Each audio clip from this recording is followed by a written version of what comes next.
Okay guys, in this video I'm going to analyse the physique of Thorfinn from Vinland Saga.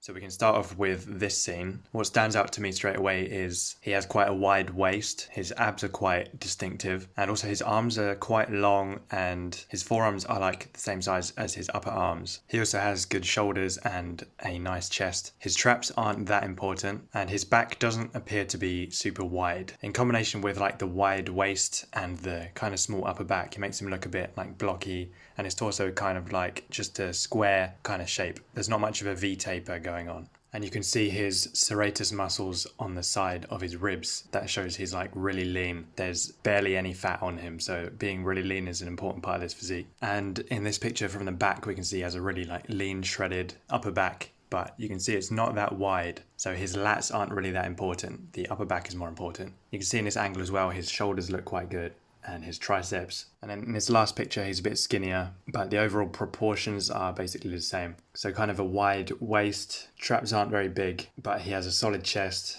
his arms are decent. And we don't really see his legs, so I'm not going to tell you to train legs or skip legs. You can train them if you want to, but they're not really that important for this physique. So the most important muscles I would say are the arms and the forearms, the shoulders, the chest, and then you want to be really lean to reveal like all those muscles. He really doesn't have any fat on him. And you don't need a super wide back. A nice upper back would be good. Legs are not important, traps are not really important, and neck isn't that important either. So I've made a program focusing on these muscle groups. We will start on day one with dips, so that's really good for your chest and shoulders and triceps. Personally, I like doing ring dips because they hurt my shoulders less than normal dips do. And then inverted rows, which is great for your biceps and your back. And then goblet squats because legs aren't really that important, but I don't want to skip them completely because when you train legs, you get a massive systemic increase in testosterone, which is going to help you build all the muscles in your body, not just your legs. And then French press, which is a tricep exercise, like an overhead tricep extension. I like using an easy bar for this because it's easier on my elbows and my wrists. And then barbell curls. Again, you can use an easy bar if that's better on your wrists and your elbows. And then lateral raises for the side delts. On day two, then overhead press for the front delts. I find it really helpful to tuck your chin, kind of give yourself a double chin, and that prevents you from straining your neck too much because I've injured myself by straining my neck doing overhead press. And now I'm really careful about my form doing overhead press. I make sure my chin is tucked. After overhead press, you can do weighted chin up. So I like pairing vertical pulls and pushes together. So we have overhead press, which is a vertical push, and then weighted chin up, which is a vertical pull. And on day one, there was a dip and inverted row, which is more like a horizontal push and pull. So after weighted chin ups, then skull crushers for the triceps. I find these much easier on my elbows than standing overhead tricep extensions like a French press. And I think you can push yourself quite hard on these skull crushers without too much joint pain. After skull crushers, you can do reverse curls, which are for your biceps, but also like your forearms. If you supinate your hands, so your palms are upwards, that's gonna focus on your biceps more.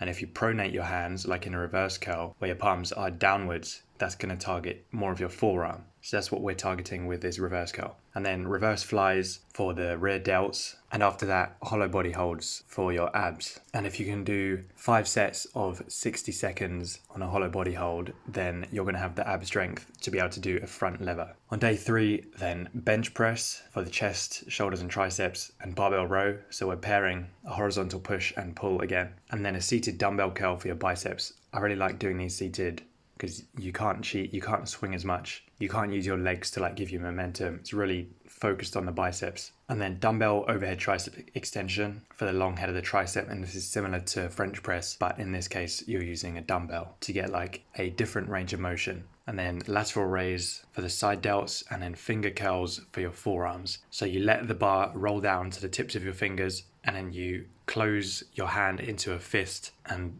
squeeze your forearms. So squeeze the bar and that will really work your forearms. And then on day 4, we're doing deadlifts, and this is mostly for like the forearms and the muscles of your back, like your spinal erectors and your traps and your upper back. Not so much for your legs. After that, then close grip bench press, which is really good for your triceps and your chest and your shoulders. But because the grip is closer, you're engaging more triceps, you're getting a bigger range of motion. Whereas if you had a wide grip, you would be mostly using chest, and there's a smaller range of motion, your triceps are less involved. And then cable row, which is one of my favorite rows. You can use all kinds of different attachments and angles, and it takes the lower back mostly out of the equation, When you're doing barbell rows, you have to stabilize yourself with your lower back. But when you're doing cable rows, you're kind of stabilizing yourself with just your legs. So you can really focus on squeezing your back, driving those elbows back behind you and to your side. After cable rows, then triceps push downs, and then hammer curls, which is another kind of bicep and forearm exercise. And after the hammer curls, you can finish off with some abs doing some Russian twists. And I've also made a bodyweight program. So if you have minimal equipment, ideally you have like some rings and some bands and a pull-up bar, then you can do this workout at home. First, we're doing dips again, just like the gym program, and then inverted rows for the back, jump squats, which are so much harder than regular bodyweight squats, close grip push-ups for your triceps, and lateral raises for your side delts. If you just have some kind of light weight that weighs between like 5 to 15 kilos, that should be enough weight to get a really good stimulus from lateral raises. You don't need dumbbells, but if you have dumbbells, that is all the better. Day 2, handstand or pike push-ups for the front delts. Handstand push-ups are pretty advanced, so for most of you, you'd want to just do pike push-ups, which is where you get into kind of like a downward dog position, bend your elbows to bring your head to the floor, and then put yourself back up again, and you'll really feel it in your shoulders. After that, chin-ups for the lats and the biceps, and then bodyweight tricep extensions. You can do these on the floor or on a bar or some other kind of slightly elevated surface. And the point is you want to like bend your elbows and then extend them. And that straightening of the arms is going to engage your tricep muscles. And then finishing off with hollow body holds for the abs. Day 3 then, just regular push-ups for your chest and shoulders and triceps. You can adjust the grip width if you want to. So if you want more triceps, then you can use a closer grip and tuck your elbows close to your body. And if you want more chest, then you can use a really wide placement of your hands, which will shorten the range of motion and involve more chest and less arms. Then inverted row, again for your back and your biceps. If you do these more horizontal, that will be harder, and if you're more upright, that's going to be easier. So as you get stronger on these, you can go more and more horizontal to make it harder. And then ring curls or chin-ups with a focus on the biceps. So if you're doing chin-ups, then you want your elbows like in front of your body rather than tucked by your sides, and that will engage your biceps more. And if you have gymnastics rings, then you can do bodyweight ring curls. And then lateral raises, again for your side delts, and then just dead hangs on a pull-up bar or some other thing that you can hang from to improve your forearm isometric strength. And that's going to pump so much blood into your forearms, you're going to get a massive pump. And that's obviously going to really help you with your pull-up like grip strength. And then close grip push-ups again for the triceps, inverted rows for your back again, triceps dips on like a bench or on a regular dip station, but you keep your torso nice and upright instead of leaning forward. Leaning forward will put more focus on the shoulders and the chest. And then ring curls or chin-ups again for the biceps, and finishing with Russian twists. And these Russian twists are kind of for your obliques to give you that like wide waist appearance. If you really want to get in character, then you can chop some wood. Chopping wood increases testosterone by like 40% while you're doing it. So that can really help you to build muscle and improve your overall health. Make sure you have a healthy diet with high protein, mostly whole foods like meat, eggs, fruit, vegetables, nuts, fish, that kind of thing. If you struggle to gain weight, then I recommend putting olive oil on a lot of your foods, like your dinner, your salads, and you can have protein shakes with like oats and peanut butter and banana and berries in them, and milk as well, and that is going to have like 800 to over 1,000 calories, and that is a super easy hack to put on weight if that's something you struggle with. But for this physique, we want to be really lean. So to get lean, you want to have a fast metabolism. You can do that by exercising, doing cardio, especially walking quite a lot, and doing sprints like once a week, and keeping your calories like a little below maintenance, so a small deficit. If you have a massive deficit, then your body's metabolism adjusts, it slows down, which makes it harder for you to lose weight because your body thinks it's starving.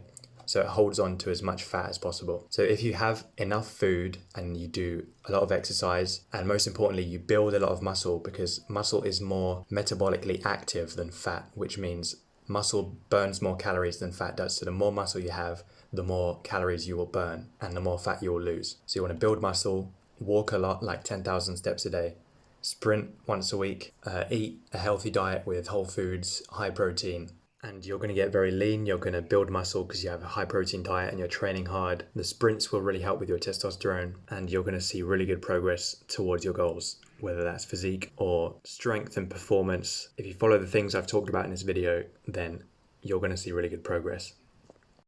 Okay guys, I hope you enjoyed. If you're interested in the Toji or GAROU physique programs with custom programs for like 3, 4, 5 days a week, calisthenics options included, and all the information you need to know to build muscle, about diet, sleep, recovery, how to progress, all that kind of stuff, check out the link in the description. But thank you for watching, and I will see you in the next one.